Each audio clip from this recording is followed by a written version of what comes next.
E aí galera do nono ano, tudo bem com vocês? Aqui é a tia Luana novamente, nossa última aula antes das nossas férias, tá? A gente vai finalizar com esse assunto de clima e vegetação da Europa, Ásia e Oceania, tá?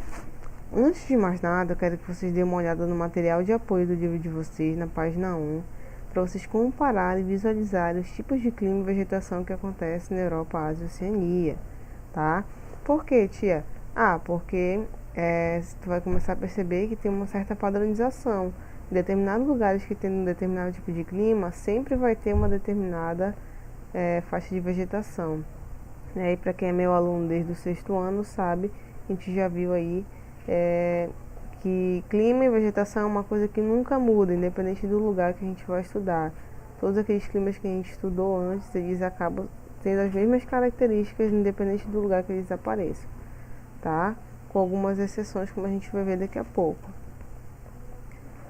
Bem, aqui nessa parte de domínios equatoriais, eu queria só ressaltar uma questão bem interessante, talvez vocês conheçam, né? Essa ilha aqui que está na imagem, na verdade não é essa da imagem, mas essa que está bem aqui, a ilha de Bornéu, né? É uma ilha que a gente encontra no jogo do Uncharted 2, para quem conhece, né? Ele acaba visitando aí uma vegetação que é uma floresta equatorial, que a gente vai estudar agora.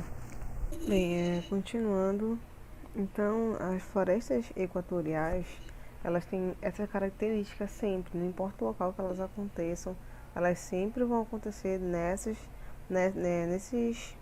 parâmetros, temperaturas altas e estáveis, tá? É sempre muito quente, tem muita chuva, e elas têm essas características aqui, ó. As folhas são latifoliadas, folhas grandes, perennifólias, porque elas são perenes, elas ficam o tempo inteiro ali. A gente nunca vai ver uma árvore, várias árvores assim sem folha, porque elas são perennifólias, elas sempre têm folhas. E elas são ombrófilas, ou seja, elas são densas, úmidas e com muitos estratos ou níveis de altura. Ou seja, você olha para uma floresta equatorial, você consegue ver vários portes de árvores. Árvores grandes, médias, pequenas, arbustos, árvores gigantes e tudo mais, beleza? Ó, no norte da Austrália e no sul e sudeste da Ásia, nessas regiões aqui que estão nesses mapas, né, acontecem os climas diferenciados.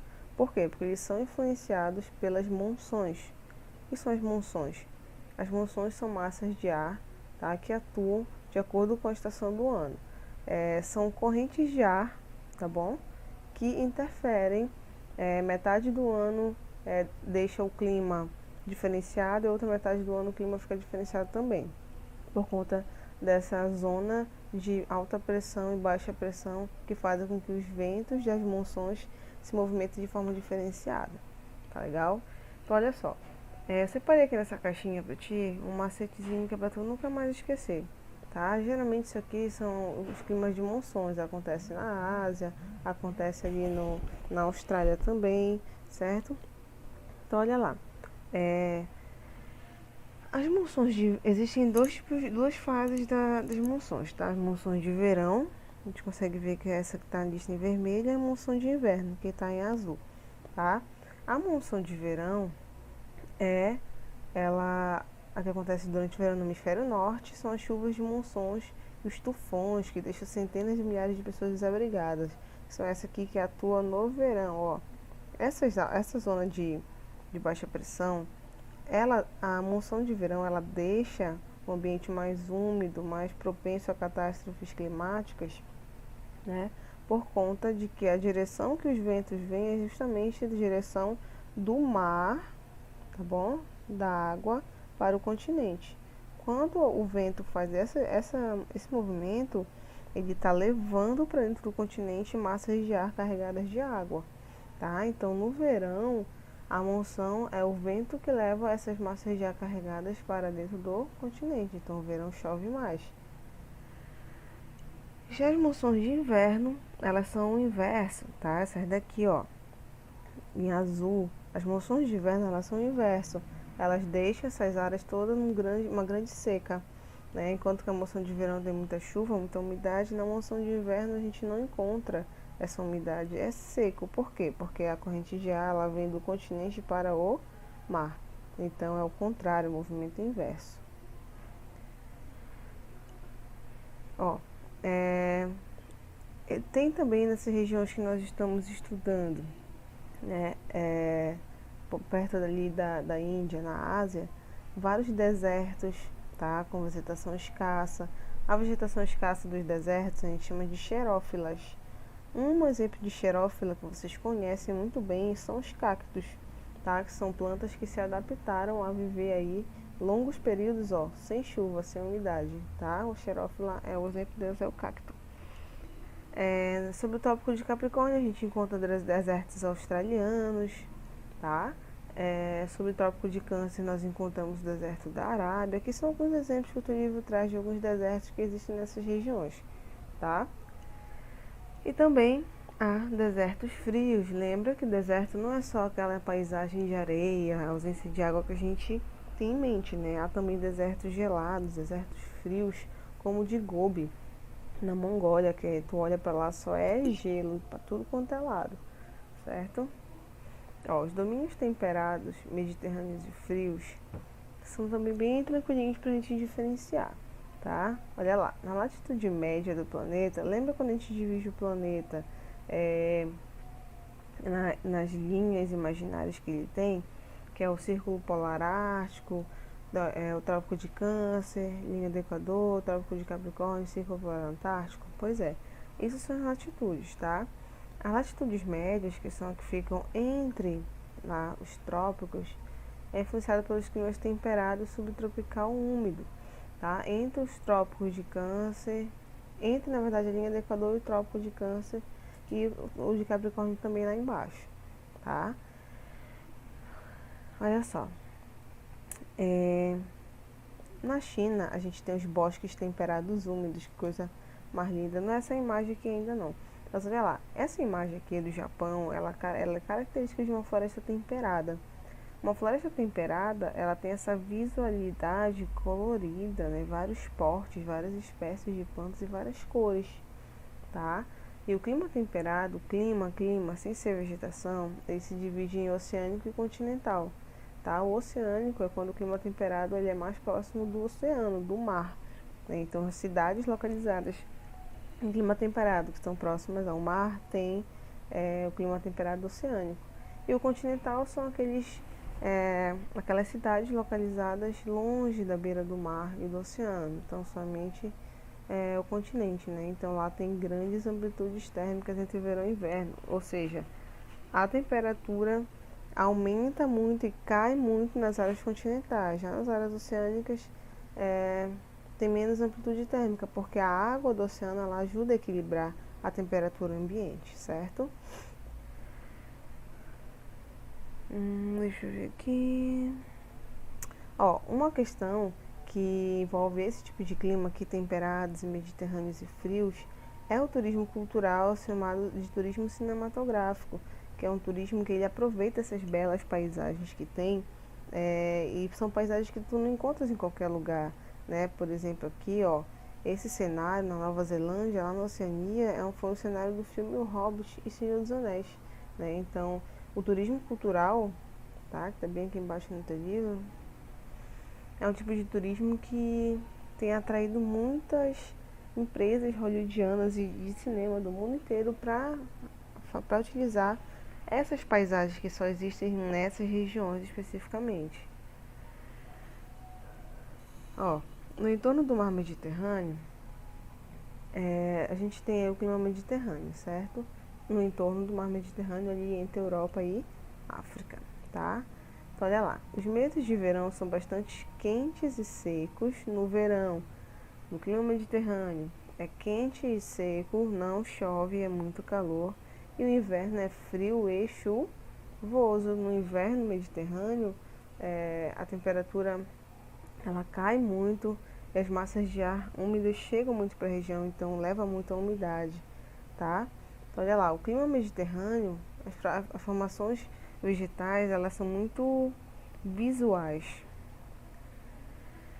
Tem como você olhar para uma imagem, por exemplo, essa imagem, e saber que é o clima mediterrâneo. Por quê? O clima mediterrâneo, a vegetação mediterrânea, perdão, ela é formada por bosques arbóreos e arbustivos. Como assim? Tu olha para uma paisagem e tem, ó, agrupamentos de arbustos, tem vários arbustos espalhados, mas não tem uma continuidade de vegetação, né? Às vezes não tem nada e bem que tem um arbusto, você passa mais um tempinho aí, mais um arbusto. Então a vegetação mediterrânea, ela é assim, tá? Ela é uma mistura de várias vegetações pequenas espalhadas, tá bom?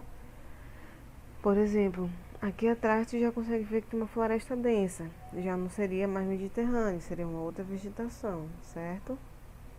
Ó, nesse local é muito favorável para cultivar vinhedos, vinho, né, produção de uva e oliveiras, que são as azeitonas, belezura, as azeitonas que a gente come na pizza e tal.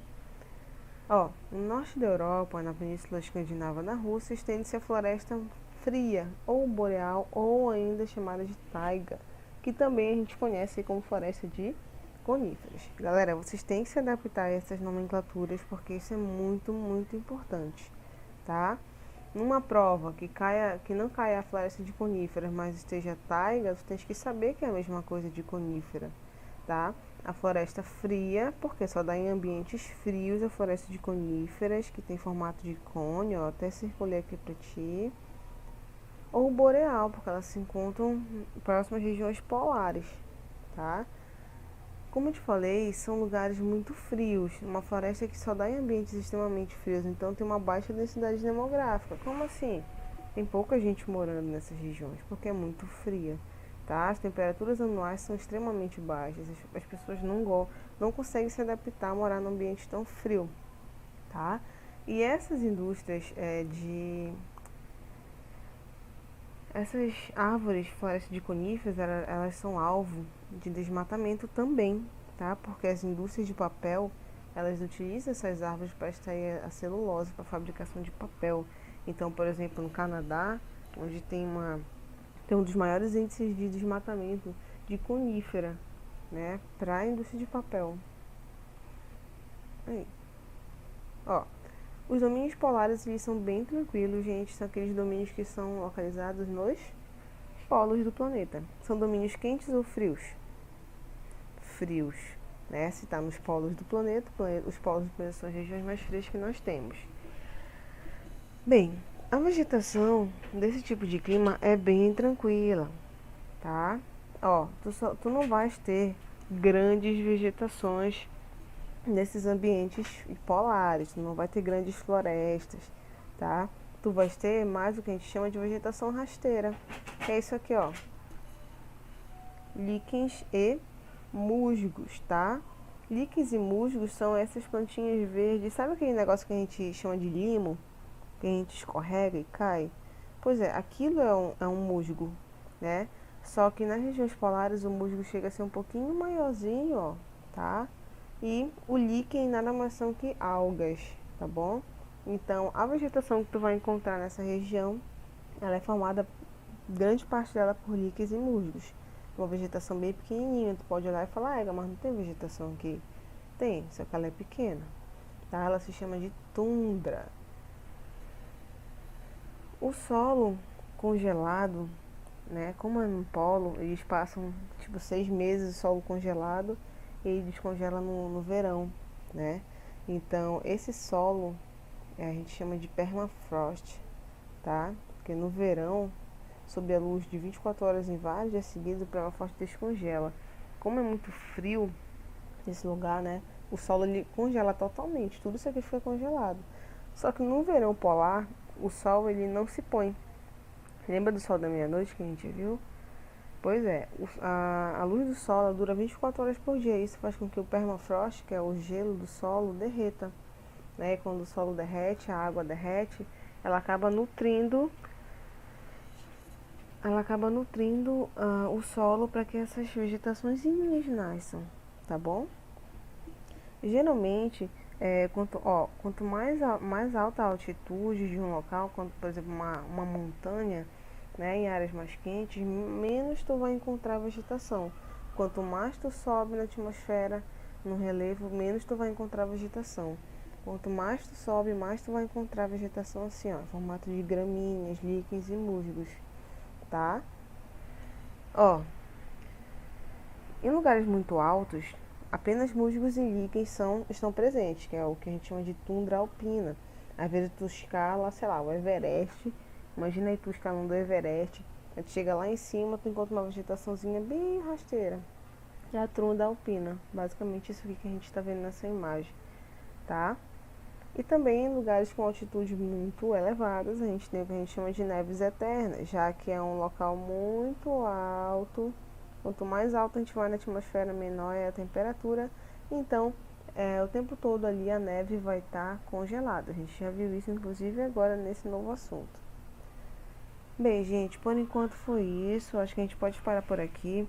Na nossa próxima aula, que vai ser depois das nossas férias, espero muito mesmo, de coração, que a gente já se encontre na nossa escola, tá? Se cuidem, gente, não saiam de casa.